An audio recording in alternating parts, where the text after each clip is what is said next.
د میدان وردګ ولایت المپیک بدني روزنې او ورزش امریت له لوري د اتو ولایتونو د والیبال لوبغاړو ترمنځ سیالۍ پیل شوې.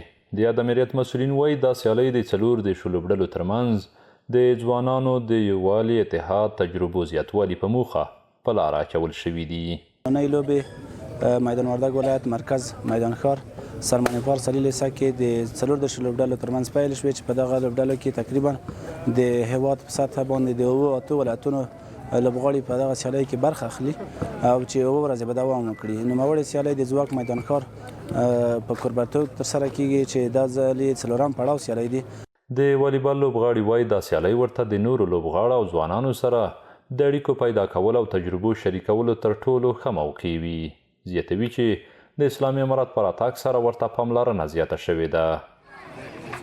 خو د بګرامۍ ولسوالۍ د سنخیل نه راغلي استو او والیبال ته دلته والیبال نو دلته هر کال والیبال جوړیږي او ډېر ښه ټورنمنټ او ورزش خو داسې یو شی ده چې ارتباط ده د خلکو تر مابین.